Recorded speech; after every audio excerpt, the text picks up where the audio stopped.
Bueno, hoy voy a hablar de un tema que a mí me parece que les puede interesar por la actualidad que tiene, por supuesto, que puse de título Grooming, delito de sospecha o castigo de los malos pensamientos. Bueno, ustedes saben que hoy por hoy, digamos, con el crecimiento que ha tenido la tecnología de la información, ha causado un impacto importante en toda la intercomunicación de las personas, ¿no? En el desarrollo de la sociedad actual, ese impacto que ha causado la tecnología es ciertamente innegable. De aquí me parece a mí la importancia que adquiere la intervención penal en el marco de ciertos fenómenos sociales en los que se ven de una u otra forma involucrados menores de edad. Las conductas que se desarrollan y difunden mediante el uso de la tecnología de la información implican, a mi modo de ver, no solo un grave riesgo de lesión de bienes jurídicos individuales, sino que también potencian las consecuencias, los resultados colaterales que producen en las víctimas estos tipos de acoso, ¿no? Cuyos daños se manifiestan ciertamente como daños reales, no como daños meramente virtuales, digamos, es decir, daños verdaderos, llegándose inclusive en muchos casos a situaciones críticas, muy críticas, o que terminan o en tentativas de suicidio o en suicidio, verdaderamente, es decir, suicidios consumados, como puede suceder y de hecho ha sucedido de acuerdo a las crónicas de los medios de comunicación y de los casos en jurisprudencia, en los casos de grooming, en sexting, en ciberbullying, pornografía infantil, etc. En lo referente a esta figura, al delito de grooming, solo voy a ocuparme de algunos aspectos, por supuesto, desde el plano dogmático. El delito de grooming, como ustedes saben, fue introducido al derecho penal argentino, al Código Penal argentino, por la ley 26.904 del año 2013. En el artículo 131, que les voy a leer textualmente en qué consiste. Dice este artículo: será penado con prisión de 6 meses a 4 años el que por medio de comunicaciones electrónicas, telecomunicaciones o cualquier otra tecnología de transmisión de datos contactare a una persona menor de edad con el propósito de cometer cualquier delito contra la integridad sexual de la misma. No voy a analizar en su totalidad la dogmática penal de esta figura, sino que me voy a referir puntualmente a tres cuestiones, muy brevemente, que a mi entender tienen una gran importancia teórico-práctica en el análisis de este delito. Y además porque son, a mi juicio, tres cuestiones que se enlazan muy estrechamente entre sí, de manera que no pueden ser analizadas aisladamente, sino en permanente contacto entre ellas, que son las siguientes: la problemática del bien jurídico protegido, la conducta punible y, en tercer lugar, el tipo subjetivo. Bueno, veamos el primer punto, el bien jurídico. Nosotros entendemos, así como punto de partida en este análisis, que el análisis precisamente del bien jurídico es esencial en todo discurso jurídico penal, en el que se pretenda el estudio de un determinado tipo de injusto. Sin la presencia, me parece, de un objeto de protección que por su significación social demande la garantía de una conminación penal, el derecho penal carecería de todo sentido como orden jurídico de valor y como medio de control social. El derecho penal solo tiene competencia para proteger un bien jurídico que el legislador de antemano ha evaluado y cualificado como necesitado y merecedor de protección penal. De aquí la importancia, nos parece, que adquiere el bien jurídico en todo análisis de una figura delictiva. Y también tiene mucha importancia en el análisis de esta figura que estamos analizando en particular. Yo recuerdo que en mis estudios de doctorado en la Universidad de Sevilla Le escuché decir muchas veces, al abordar esta temática del bien jurídico, al profesor Polaino Navarrete, recordarnos siempre, ¿no? Y él decía que destacar el valor jurídico en derecho penal del bien jurídico constituye una tarea obvia, pero en todo caso ineludible. Y efectivamente es así. El valor que tiene el bien jurídico para el derecho penal es muy importante y debe ser analizado como punto de partida, como les decía al comienzo, en todo análisis que se pretenda realizar de un tipo de injusto. El principio de exclusiva protección de bienes jurídicos, que es uno de los tantos principios que hoy dimanan del derecho penal garantista contemporáneo, este principio representa no solo un límite al poder penal del Estado, sino también, a mi juicio, un camino para una eficaz tarea político-criminal. Pero al mismo tiempo también implica o presupone o representa un presupuesto básico imprescindible para la justificación normativa del sistema penal. No solamente garantizando la vigencia del principio de proporcionalidad en la punición de las conductas, por ejemplo, en este caso vamos a ver que la pena de un acto preparatorio nunca puede ser igual o mayor que la de un delito consumado, que es lo que sucede precisamente con el delito de grooming, como vamos a ver o podríamos ver si analizamos el aspecto punitivo, es decir, la pena conminada por el artículo 131 del Código Penal, sino también que constituye este principio la base fundamentadora del delito. Por eso nosotros creemos que la determinación del bien jurídico protegido es una guía perfecta para una interpretación de la ley en forma correcta, coherente y sistemática. Pero hay que aclarar algo. El bien jurídico, a mi juicio, no pertenece al tipo de injusto, no es un elemento del tipo del delito. Pero tiene con él una estrecha relación, pues una acción, tanto una acción como una omisión, que no lesione o ponga en peligro un bien jurídico, carecería de toda importancia en derecho penal. La dicción del tipo de injusto como descripción legislativa, como la naturaleza del bien jurídico que se pretende proteger con ese injusto típico, son dos elementos relevantes para la correcta comprensión de la figura penal, pues su sentido varía según cuál sea el bien jurídico protegido en cada figura en particular. Las acciones típicas, decía Roxin, son siempre una afección o una afectación a un bien jurídico determinado. Y en torno a esta cuestión del análisis del bien jurídico en este delito,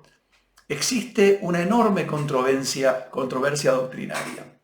Y es una controversia realmente llamativa, porque están quienes inclusive proponen o opinan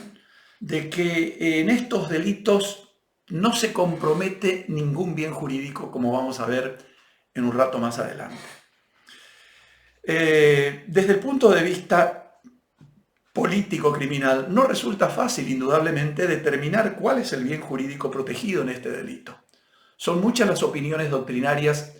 en tal sentido, sobre todo si tenemos en cuenta las exigencias que derivan del principio de mínima intervención, que limita la respuesta penal a los casos de mayor capacidad lesiva para el bien jurídico protegido, de manera de evitar, a través de ese medio, por una excesiva punición, una violación del principio de proporcionalidad. En esta controversia doctrinal respecto del bien jurídico protegido o de cuál es el bien jurídico protegido en el delito de grooming, podemos distinguir tres grupos de opiniones. Para algunos autores se trata de un delito pluriofensivo, pues afecta, según esta opinión, dos bienes jurídicos. Por un lado, la indemnidad sexual del menor, que es víctima de la agresión sexual, que sería el bien jurídico individual, al que se le suma la seguridad de la infancia en la utilización de las TICs, que sería el bien jurídico colectivo. Otro grupo de opinión entiende que en este delito se lesiona únicamente un solo bien jurídico. Y ahí se bifurcan las opiniones en muchas otras, en el sentido de que ese único bien jurídico sería la dignidad de la persona afectada, de la víctima, la integridad moral del menor, la intangibilidad sexual de la víctima o el proceso de formación del menor en materia sexual dentro del libre desarrollo de su personalidad. Y por último, podríamos también traer a colación la protección de la infancia. Y finalmente, un tercer grupo de opinión entiende que en este delito se afecta un solo bien jurídico, digamos, específicamente determinado, que es la indemnidad sexual de los menores. Esta doctrina conduce, y cualquiera o muchas de estas otras que acabamos de mencionar, conducen sin ninguna duda a considerar a este delito como de una naturaleza especial, material sobre todo, como, digamos, un acto preparatorio que se sitúa en momentos previos al inicio de la ejecución de uno de los delitos que han sido planeados por el autor.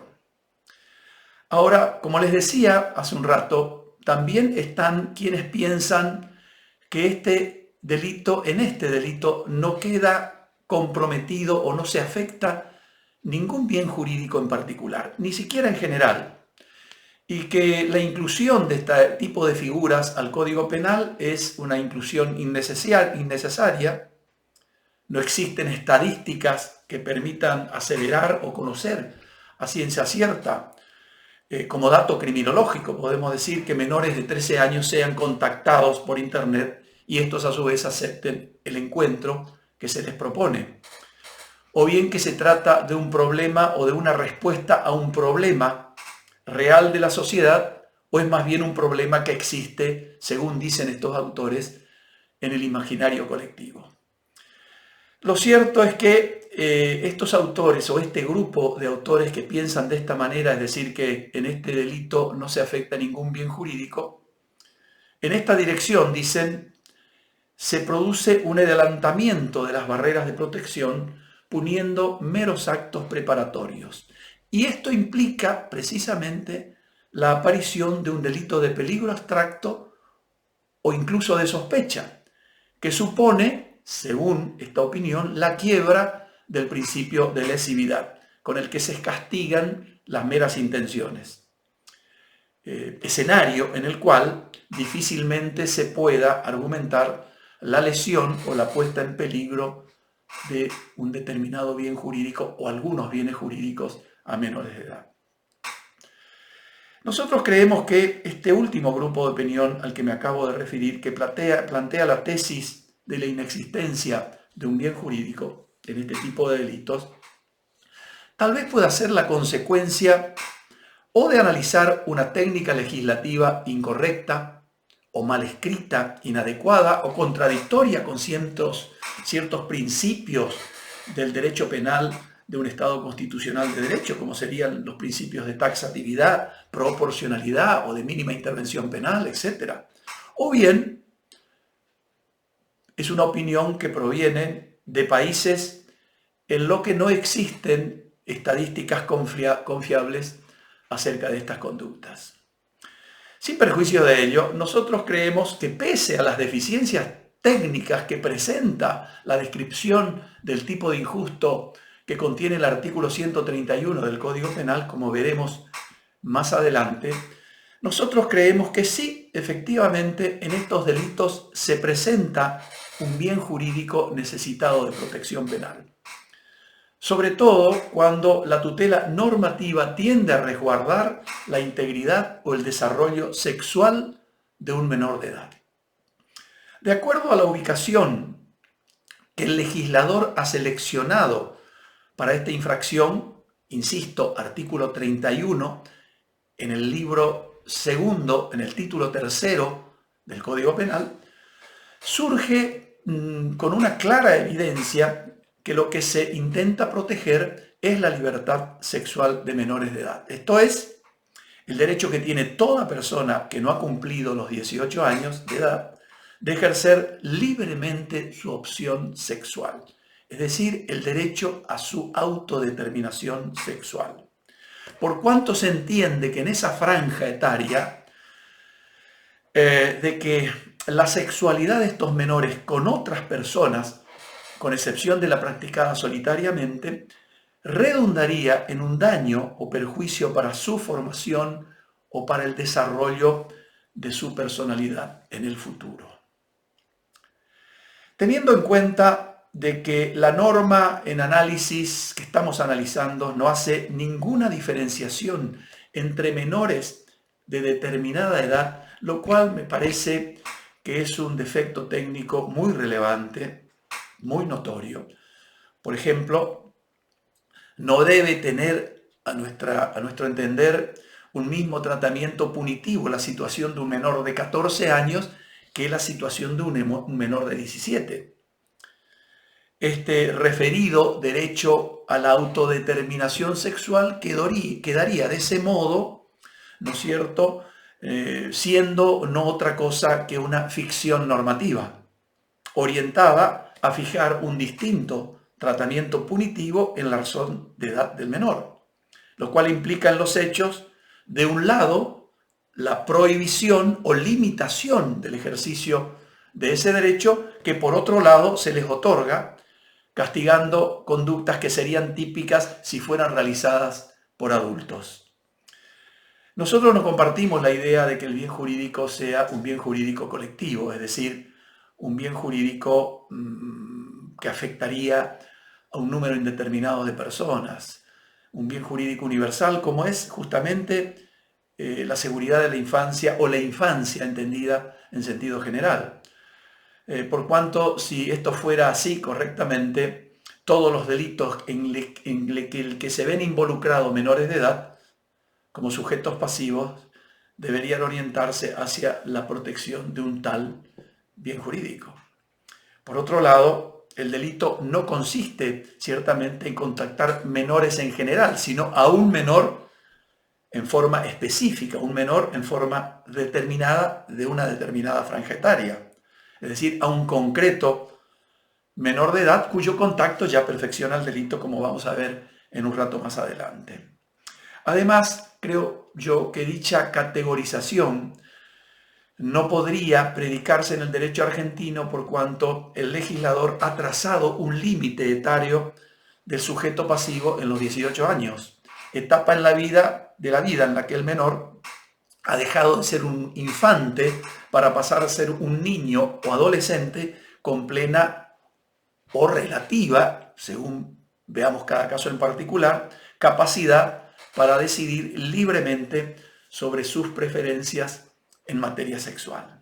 Y más aún, creo yo, en estos momentos en que rigen nuevas normas acerca de la capacidad de los menores en el nuevo Código Civil y Comercial de la Nación. Por ejemplo, los artículos 26 y concordantes de ese cuerpo normativo. Normativa en la que surge claramente que hoy por hoy ya no es solo la edad el punto central que regula la capacidad de los menores, sino que también existen otros factores que el legislador ha entendido que debemos tener en cuenta cuando analicemos la capacidad del menor frente a ciertas conductas en las que están en juego algunos derechos de competencia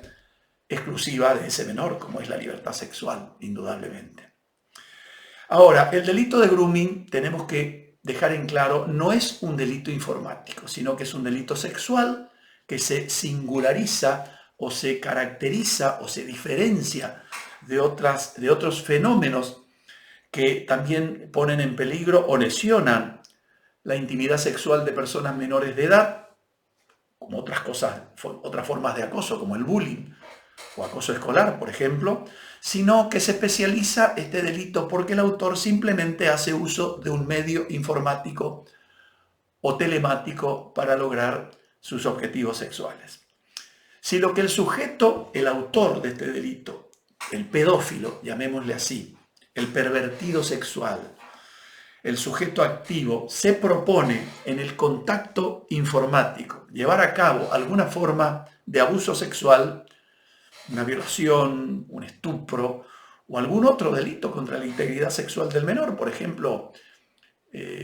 exigirle o requerirle una exhibición obscena, corromperlo sexualmente, promover su prostitución, etc., no puede ponerse en duda que el bien jurídico protegido es precisamente la libertad sexual del menor, que es la que corre un peligro cierto de lesión o debería de correr a través de la conducta de la gente. Y con este razonamiento, estas reflexiones muy breves, ciertamente, concluimos con el primer punto del que habríamos hablado anteriormente. Entremos al segundo punto, que es la conducta punible. Este artículo, en mi opinión, recoge un delito de peligro abstracto para el bien jurídico protegido, por cuanto exige para su perfección típica que el autor contacte, es decir, nada más que eso, a una persona menor de edad, menor de 18 años, sin que el tipo penal requiera de actos materiales, algunos ni anteriores ni posteriores, es decir, ni previos ni ulteriores a la acción típica, que pudieran poner en riesgo real de lesión al bien jurídico protegido, con una finalidad determinada, que es la que persigue el autor del delito, consistente en cometer cualquier delito contra la integridad sexual, es decir, cualquiera de los delitos que están previstos entre los artículos 119 y 131 del Código Penal argentino. Habida cuenta de que esta conducta, la de establecer contacto, es punible aun cuando ni siquiera tuviera potencialidad para poner en peligro de lesión la intangibilidad del bien jurídico protegido. Circunstancia que seguramente habrá de poner, en la mesa de debate la problemática de los delitos de peligro abstracto y su probable contradicción con el principio de ofensividad. Con arreglo a la interpretación del tipo de injusto, la acción típica o la interpretación de la propia conducta punible se torna necesario que el autor establezca un contacto con el menor. Pero no se trata de un contacto singular o individual que sale del propio autor y ahí concluye, sino que la propia conducta, establecer contacto, exige que el menor recepte la comunicación, es decir, que tome contacto, que tome conocimiento de esa comunicación y nada más que eso, sin ulteriores resultados de lo cual se deriva que la mera búsqueda de contactos por internet, aún con propósito sexual, sin que haya habido un receptor o una persona menor de edad que reciba esa comunicación, esa conducta no sería punible a este título. Con otros términos, la acción típica no se concreta únicamente con la mera comunicación sin contacto, es decir, sin la recepción de esa conducta por parte del sujeto pasivo, es decir, por parte de la víctima, sino que requiere la realización de una segunda conducta a cargo de esta, es decir, a cargo de la víctima, al receptar la comunicación. Vale decir que la primera acción, la del autor, necesita de una segunda acción, la de la víctima, como las dos caras de una misma moneda, lo cual permite inferir que la conducta se configura o el tipo se configura con una conducta, con una acción de doble tramo que podríamos llamar de doble paso, comunicación-recepción, debiendo darse ambas para que el delito se consume. Se trata, como se puede inferir claramente de la normativa, de un acto preparatorio fundado en una resolución a cometer dolosamente un hecho que aún no ha tenido principio de ejecución, pero que recurriendo a una opción político-criminal que es competencia exclusiva del Parlamento, el legislador ha decidido castigar antes de que se produzca el resultado. No sería razonable castigar el mero contacto, es decir, la mera comunicación sin recepción, pues ello importaría no otra cosa que punir una acción neutra, el uso de Internet o algún otro medio de la tecnología de la comunicación. De aquí que se trate de un delito de carácter mixto acumulativo, que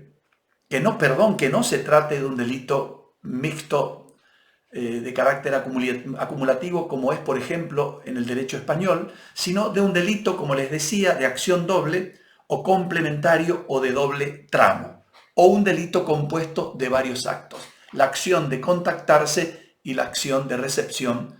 de la comunicación por parte del sujeto pasivo. Es decir, que no se trata de dos acciones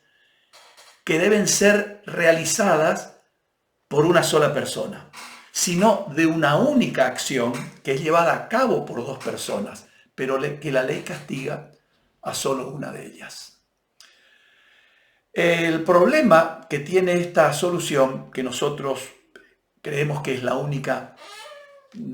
posible en el análisis de este tipo de injusto, es que podría llevar a criminalizar prácticamente el uso de Internet, con una finalidad específica, con lo cual pareciera que se estuviera penalizando los meros pensamientos o los malos pensamientos. Nosotros creemos que una legislación respetuosa del principio de mínima intervención penal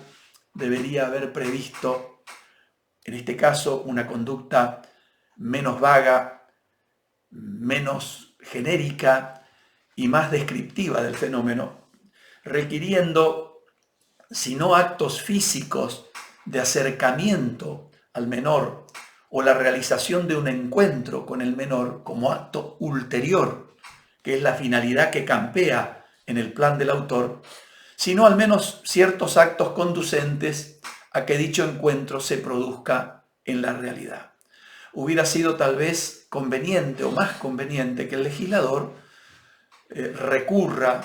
a aquella sugerencia de la Unión Europea en su directiva número 92 del 2011, por la cual exhortaba a los Estados miembros de la Unión a tipificar en sus respectivos códigos penales infracciones de esta clase, pero que se deberían materializar o realizar a través de medios engañosos o defraudatorios, sumándose a esta conducta actos materiales posteriores. En resumidas cuentas, creemos que da toda la sensación, el análisis de este delito, de que el legislador ha penalizado una conducta inocua, neutra, con respecto a la probable afectación del bien jurídico integridad sexual. Y más aún si tenemos en cuenta, como ya pusimos de relieve anteriormente, que cuando el menor recepta o toma contacto de esa comunicación, podría prestar el consentimiento para la realización del acto sexual posterior. En estos casos, si esto se llevara a cabo, pues acarrearía la atipicidad o sería una causal de atipicidad. De manera tal que la mera comunicación vía Internet en busca de víctimas menores con fines sexuales, sin que un menor recepte la comunicación o el contacto, es una conducta neutral para el derecho penal que no debe quedar encuadrada en el delito de grooming, aun cuando el autor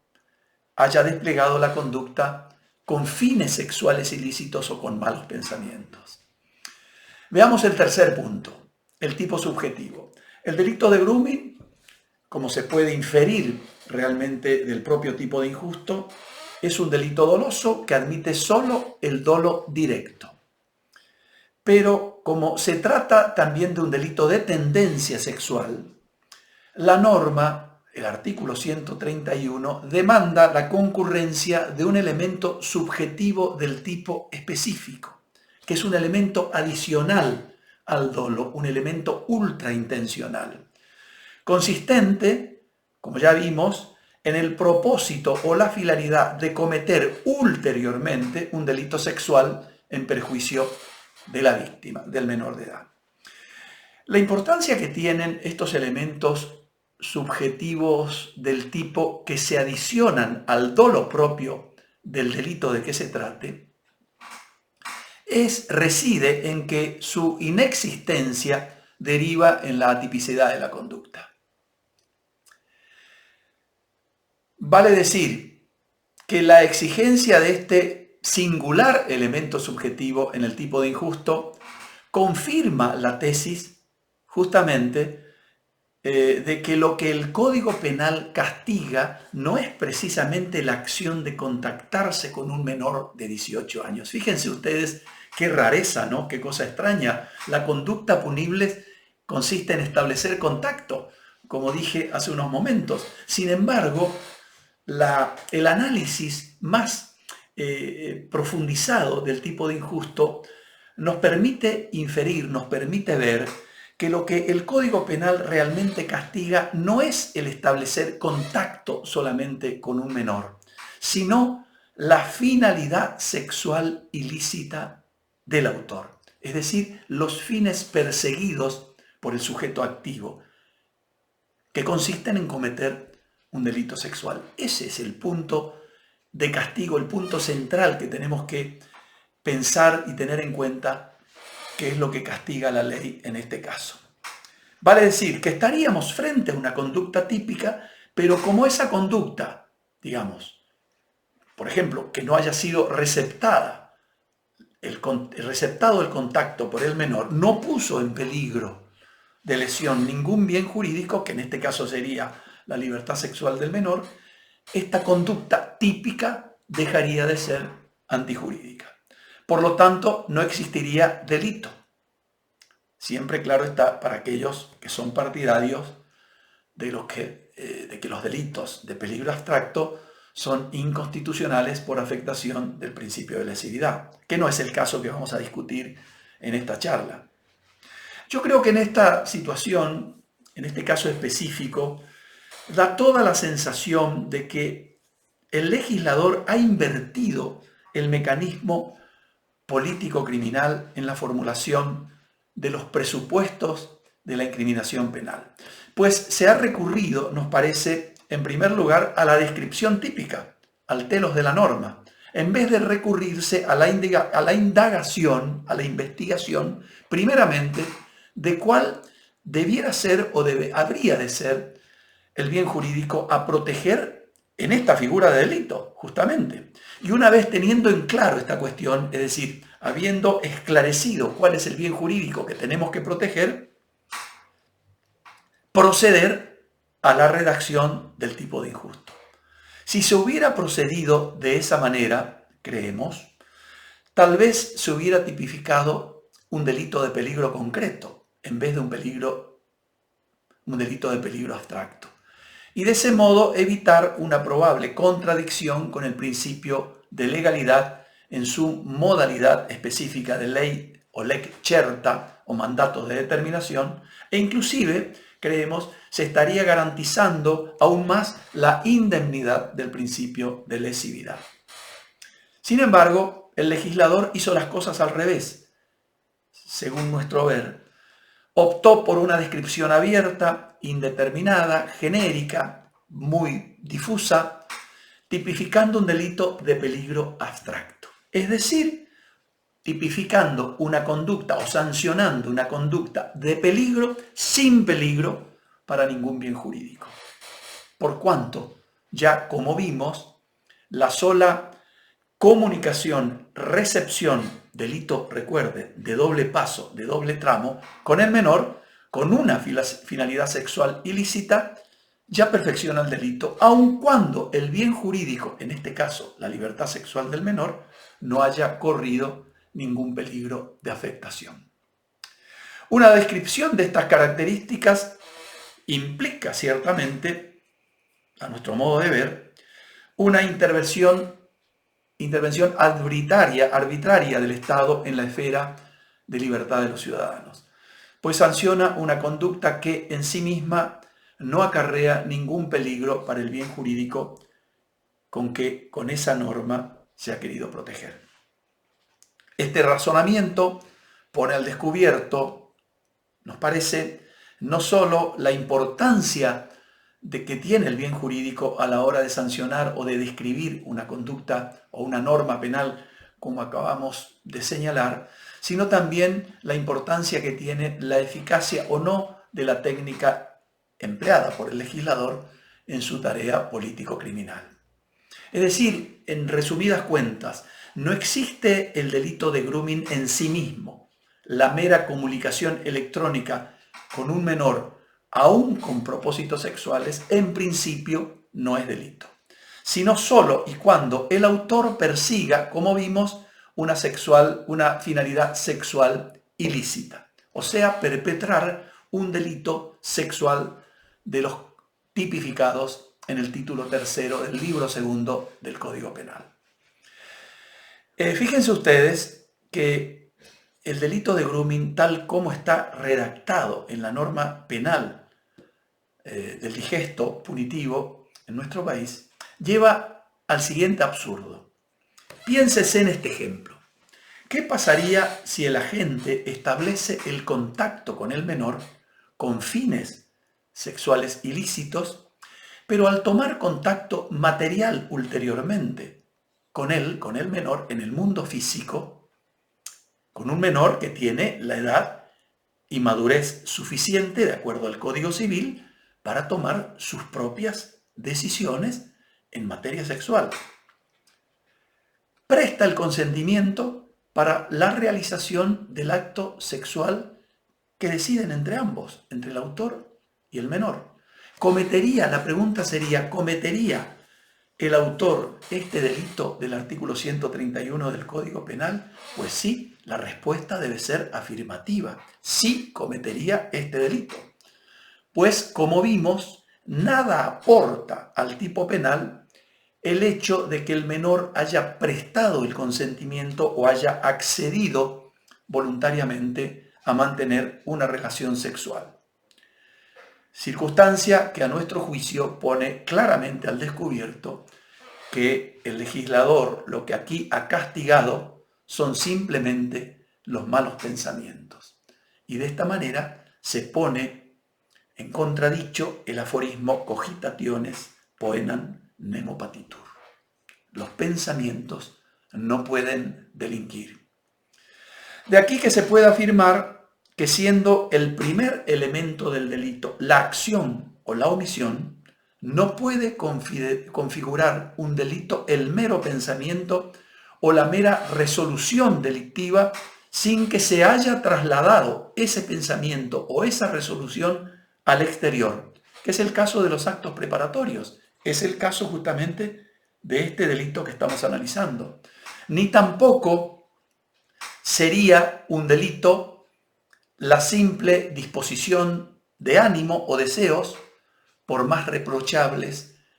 que estos sean. La penalización de un acto preparatorio, a nuestro juicio, solo podría justificarse si concurren los siguientes presupuestos. En primer lugar, si se está en presencia de un bien jurídico merecedor y necesitado de protección penal. Recuerden aquella advertencia que hacíamos de que el legislador había hecho aquí las cosas al revés al establecer la punición de este tipo de conductas. En segundo lugar, si la conducta crea o no un peligro para ese bien jurídico que se ha determinado anteriormente. Vale decir que el tipo de injusto debería configurarse como un delito de peligro concreto, de modo que el bien jurídico que se pretende proteger con este tipo de conductas, en este caso la libertad sexual del menor, haya realmente corrido un peligro de lesión. Si el acto preparatorio que en sí mismo es impune por regla general, convertido en delito no genera una situación de peligro para el bien jurídico, entonces se afecta sin ninguna duda el principio de lesividad, que es el caso que se presenta con este delito que estamos analizando. Estos son los casos en los que se presenta un delito de sospecha, los que para su perfección no requieren que se pruebe que efectivamente se va a desplegar una conducta ulteriormente para cometer un delito que, les digo, está dentro del plan del autor, siendo suficiente para la perfección del tipo de injusto para su consumación, con la realización de la propia conducta, con la intención de realizar un acto ulterior, aunque este acto nunca se lleve a cabo, que es lo que sucede por lo general con los actos preparatorios, que siempre están en un parentesco muy cercano con los delitos de simple actividad y mutilados de dos actos. Debería formularse un tipo de injusto cuya perfección tenga vinculación con el delito sexual posterior, que es una consecuencia previsible, como se puede inferir del tipo de injusto, pero que no es segura de que esa consecuencia acontezca. Y que ese tipo de injusto, esa conducta, vaya acompañada con actos materiales ulteriores. De modo que esa realización ulterior, ese acto posterior, pueda permitir la comprobación a ciencia cierta de una situación real de peligro para el bien jurídico. Es decir, una situación que supere el nivel del riesgo permitido. La descripción del tipo de injusto que encierra el artículo 131 del Código Penal creemos que implicará, de seguro, en el futuro, cuestionamientos y dificultades no solo en su faz probatoria, especialmente en el dolo del delito y en su elemento subjetivo específico que ya vimos, sino en cuanto a cuestiones de justicia material, ya que solo se estaría castigando la tentativa de un delito sexual. Una técnica imprecisa, poco clara, como ya vimos en la redacción del tipo penal, implicaría, asimismo, un peligro para el principio de seguridad jurídica, pues dejaría en manos del juez la complementación o integración del tipo mediante la interpretación, cuando en realidad el mandato de determinación o de leg certa es un mandato dirigido también al legislador, para que fije con un mínimo razonable de comprensión y de justeza descriptiva la redacción de la norma penal. Se daría una situación en la que la legitimación democrática del legislador para establecer delitos y penas es trasladada al juez, quien en forma personal debería decidir él mismo, no la ley ni el legislador, los alcances del tipo penal y su aplicación al caso concreto. Como conclusiones, ¿qué podemos decir? Los problemas que plantea la redacción del delito previsto en el artículo 131 que estamos analizando pone al descubierto una pésima técnica legislativa que está implementada en la elaboración de los tipos penales en tanto y en cuanto no hace consistir más que la punición de los malos pensamientos o malas intenciones de quien pretende, por vía de la tecnología, consumar un abuso sexual con un menor de edad. Una reforma penal que no preste atención al principio de unidad del orden jurídico, principio que exige que a la hora en que se tenga que elaborar o confeccionar un tipo de injusto dentro de la tarea político-criminal del legislador, no tener en cuenta otras normativas del orden jurídico como la ley de identidad de género, las reformas al Código Civil en materia de capacidad de las personas, de relaciones familiares y de matrimonio, la Convención Internacional de los Derechos del Niño, etc. Todas normativas que confluyen en esta temática. Entonces creemos que una reforma mal entendida o mal, digamos, enfocada, como estamos señalando, es muy probable que esté destinada al fracaso. No obstante todo esto que estamos diciendo, creemos que un código penal no es ni bueno ni malo, es decir, sino que sus aciertos, sus ventajas, sus desventajas muchas veces dependerán en buena medida según el espejo con que se mire la cuestión. La reforma penal, creemos, sí, es necesaria, es urgente, se debe acomodar el derecho penal a los tiempos actuales y sobre todo a los datos que suministra la realidad de todos los días. Nosotros estamos convencidos que hay que criminalizar, castigar toda conducta de acoso a menores de edad. Esto tiene que quedar muy claro. Pero la técnica legislativa en la formulación de la norma penal debe respetar las exigencias de un Estado constitucional de derecho. Es decir, las exigencias, en definitiva, que derivan del principio de legalidad. Sin perjuicio de esto, creemos que el legislador, a la hora de ejercer su competencia o legitimación democrática para establecer delitos y penas, como venimos señalando, debe tener presente lo siguiente, que el derecho penal no puede nunca modificar la realidad, solo puede contribuir a que esa realidad sea mejor para los ciudadanos. Muchas gracias.